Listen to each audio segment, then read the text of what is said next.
I am at a garden at 20th and Tasker. I thought this would be a nice place to stop. It's a lovely garden in the Point Breeze section of town. And it's one that has a lot of murals and art too. And there's another mural behind me. Point Breeze is a historically black neighborhood in Philadelphia that is being rapidly gentrified these days. So a lot of sort of crazy real estate going up in this area, and kind of all the politics of Philadelphia can really be seen in this neighborhood right now.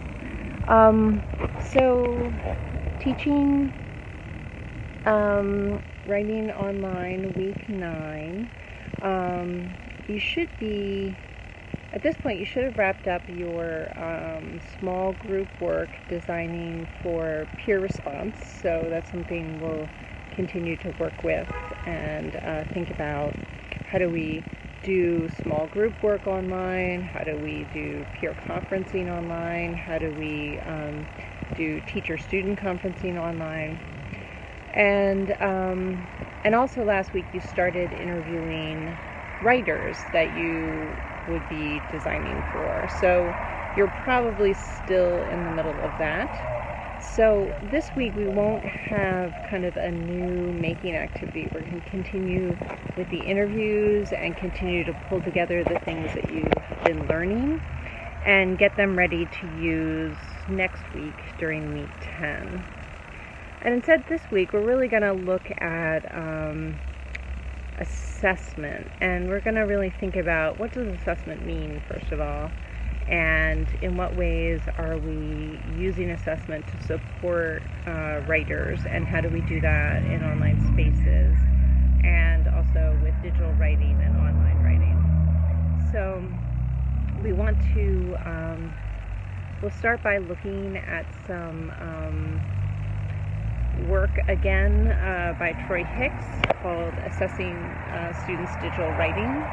We'll look also at something that's only been semi-published, which is the multimodal assessment tool created by colleagues of mine of the National Writing Project.